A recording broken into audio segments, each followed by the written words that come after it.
I do love debates, so we're going to check this one out with Charlie Kirk debating a college student about Abrego Garcia and MS-13. Lots of misinformation going around about this, so let's check this out. And please do feel free to fact check me. And I love to debate all this stuff in the comments with you guys, so let's go. Let's start off by laying some things that I think you and I would both agree on first. I'm sure you like our Constitution. I'm sure you're a big fan of our Bill of Rights, the habeas corpus, inclusion in the before even the Bill of Rights in the Constitution itself. When we look at the current league of deportations that's happening, particularly when it predates to Kilmar Abrego Garcia, right? He is a man who hasn't had... Look at the disgust and the contempt on his face. It's so funny on Charlie Kirk. His due process. He never had his day in court. That's not true. You know that he spent 4 years in court from 2017 to 2021. Oh, yeah, this guy set himself up to be strawmanned right away with the... I mean, obviously...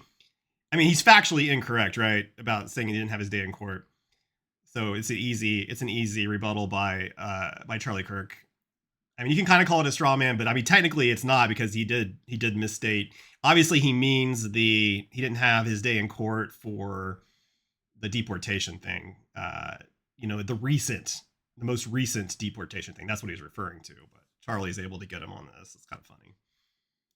In fact, so much so that the judge even ruled on his immigration status, saying that he could be deported at any time for any reason.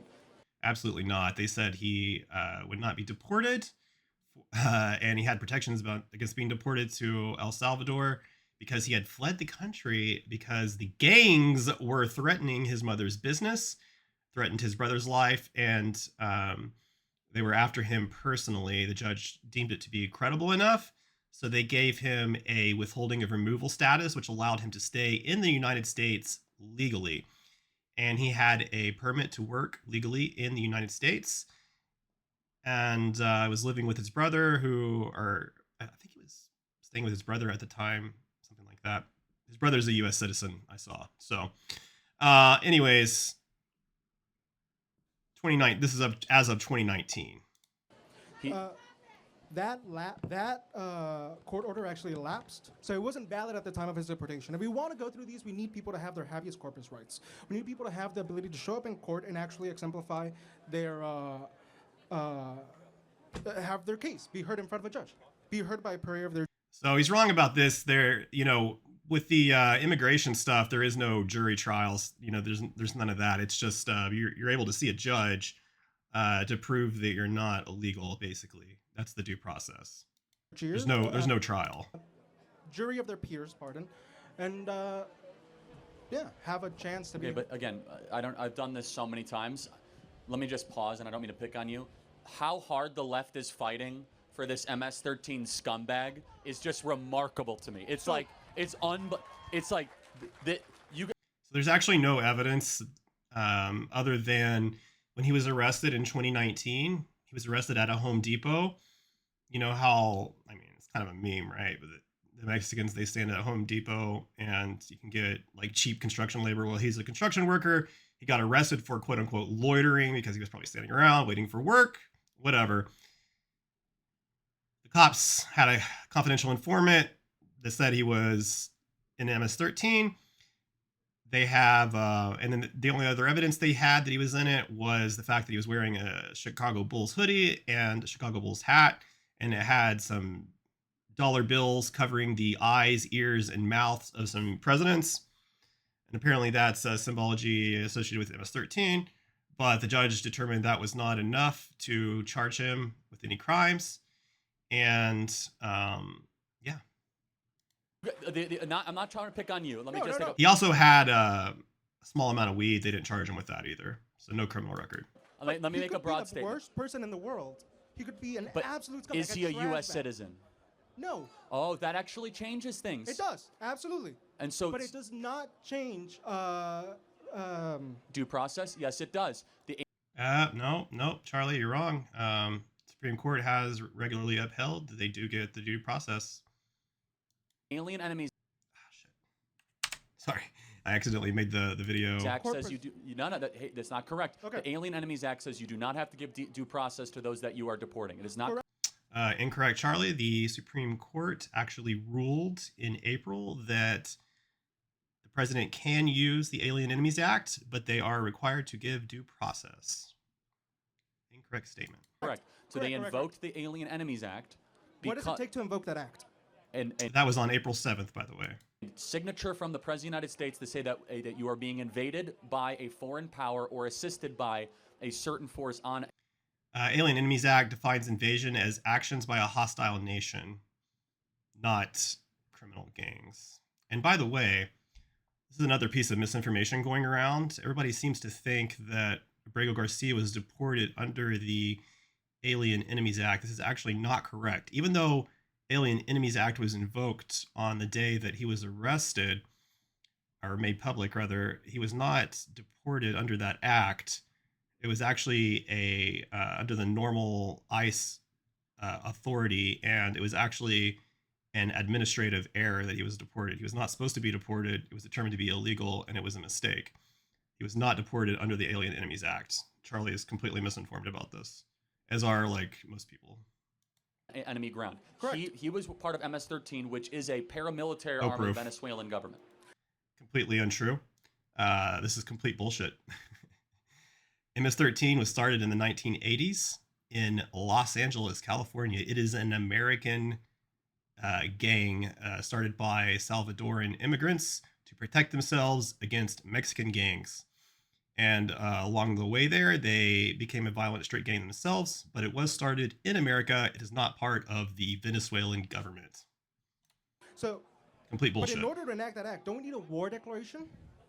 Oh, yeah. No, that's what he did on day one. He said that we're being invaded.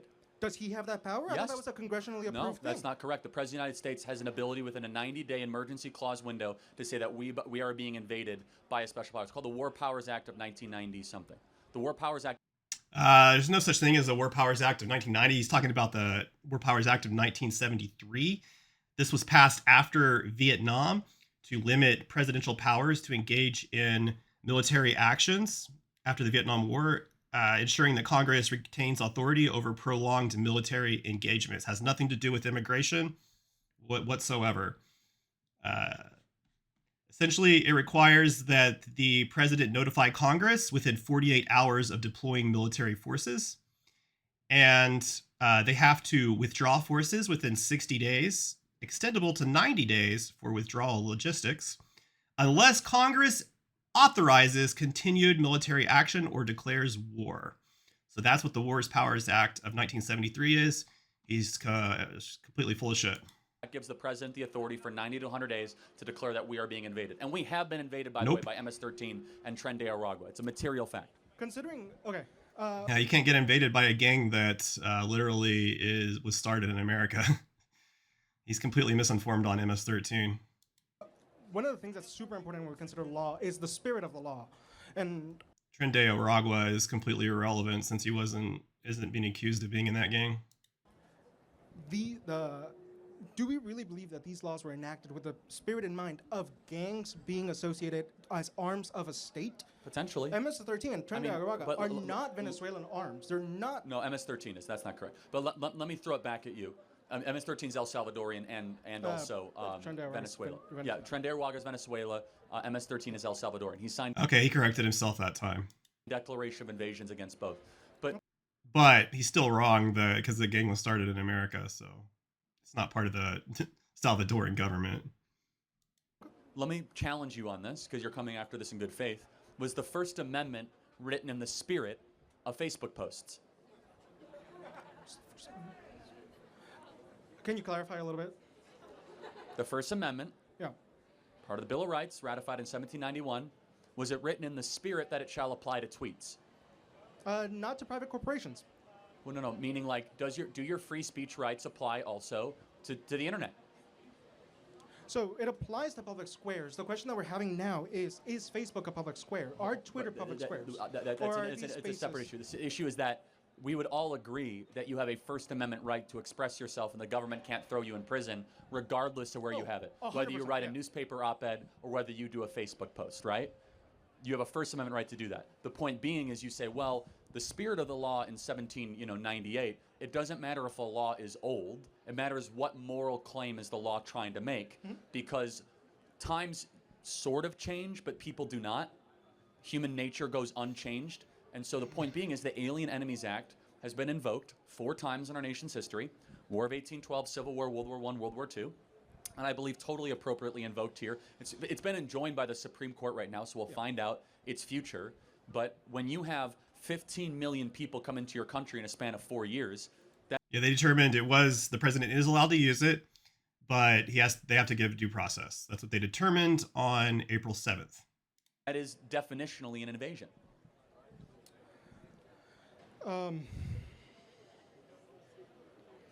I guess an invasion requires a certain commitment from a state, right? It's a big. Yeah, he's right about this. Like, there's no, just because people are coming over the border illegally, that's not an invasion, because as defined by the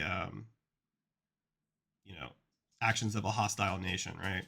But he's trying to say that MS-13 is part of that nation's government, which is just complete bullshit. Difference between an invasion and an immigration wave is whether there's a state operating or a force. The cartels, man, the cartels operate like a state. The cartels are the reason that a lot of these people are able to make it up to the border. They pay money to the cartels. The cartels are using drones. They're using speedboats. They're using helicopters.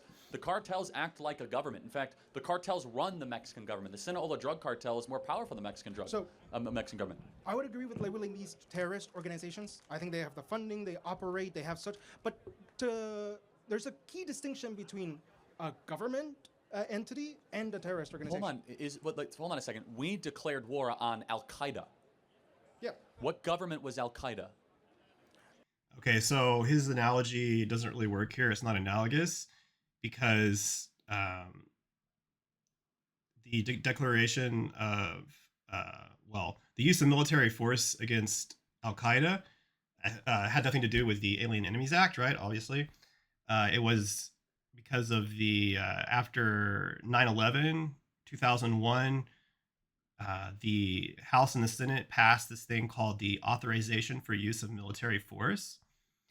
And this gave the president authorization to use military against other countries without authorization from Congress.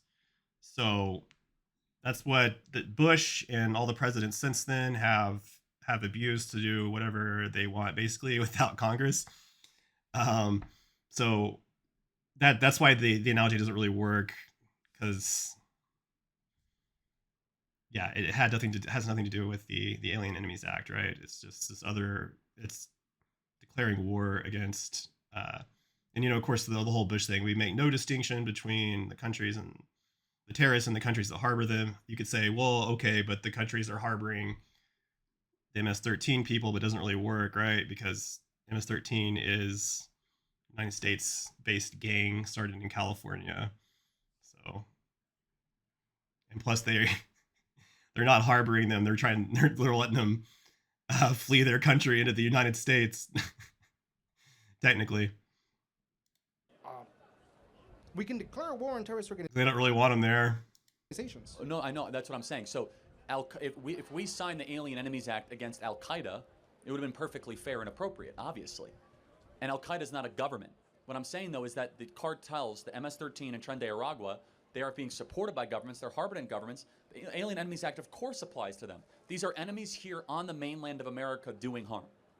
Okay. And Kilmar Abrego Garcia is a member of MS-13. He was a wife beater, a child abuser. So there's no.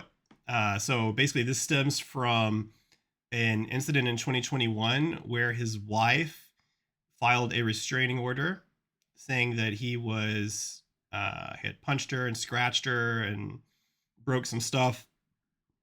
But then later she didn't show up to court. There was never any charges filed. The case was dismissed. And she said that she had been in an abusive relationship before and she was just taking precautions. And, she says he's a loving husband and father, and they've lived happily ever after since 2021 with no further incidents being reported. And of course, he still has no criminal record. Illegally, he had a deportation notice on his head, and now he's back in his country. He did not have a deportation notice on his head. Complete lie. he had the withholding of removal, and he was in the country legally, and he had a work permit to be here. He was deported via a administrative error. Country of El Salvador, and we should be happy that he's home.